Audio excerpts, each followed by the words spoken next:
প্রিয় দর্শক বন্ধুরা, এই মুহূর্তের জন্য আপার প্রাইমারি থেকে গুরুত্বপূর্ণ খবর, যেখানে এইমাত্র 1241 জন প্রার্থীদের জন্য কার্যত মঞ্চের জরুরি বার্তা। অবশ্যই সবটা দেখে নিন, আর্জেন্ট ভিত্তিতে ভিডিওটা কিন্তু ক্রিয়েট করা। তো ভিডিওটিকে শেষ পর্যন্ত দেখবেন, কোনোভাবে স্কিপ করবেন না। চ্যানেলটিকে অতি অবশ্যই সাবস্ক্রাইব করে নিয়ে সঙ্গে থাকবেন। তো চলুন কথাবার্তা না বাড়িয়ে আমরা মূল টপিকে ফোকাস করি।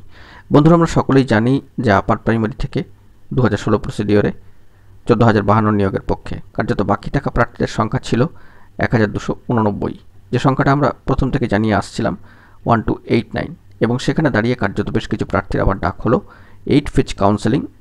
তো কার্যত 1-8-এর দিকে আমাদের চোখ থাকবে এক দফা, এবং সেই দিক থেকে দাঁড়িয়ে এখন নয় করে বাকি প্রার্থীর সংখ্যা যেটুকু পড়ে থাকছে 1241 জন।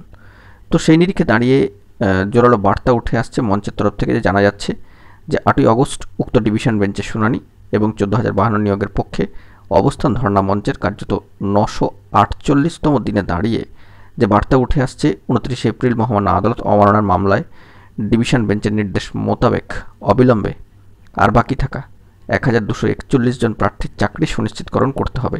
এই মর্মে পশ্চিমবঙ্গ আপার প্রাইমারি চাকরি প্রার্থী মঞ্চ তথা আপার প্রাইমারি চাকরি প্রার্থী মঞ্চের তরফ থেকে প্রার্থীরা কিন্তু বারংবার বার্তা দিচ্ছেন, এবং এখনও পর্যন্ত নয় করে বাকি থাকা প্রার্থীর সংখ্যা, অর্থাৎ 8 ফেজ কাউন্সেলিংয়ে যেক্ষেত্রে প্রার্থীদের যত সংখ্যক প্রার্থীর ডাক হয়ে গেল 1289 থেকে মাইনাস হয়ে যাচ্ছে 48, এবং সেখান থেকে পড়ে থাকা প্রার্থীর সংখ্যা 1241, অর্থাৎ 1241 জন। সংখ্যাটা কিন্তু নেহাত কম নয়। তো পরবর্তী ক্ষেত্রে কি আপডেট উঠে আসবে সেটাই এখন দেখার।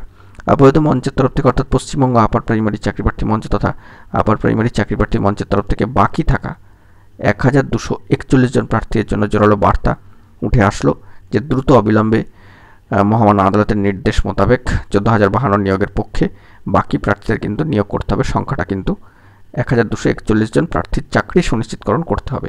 এই মর্মে জোরালো বার্তা উঠে আসলো। দেখা যাক পরবর্তী ক্ষেত্রে কি আপডেট উঠে আসে। এখন একটু কি ভালো থাকবেন, চ্যানেলটিকে সাবস্ক্রাইব করে রাখবেন জরুরি আপডেটগুলি পাওয়ার জন্য। ধন্যবাদ।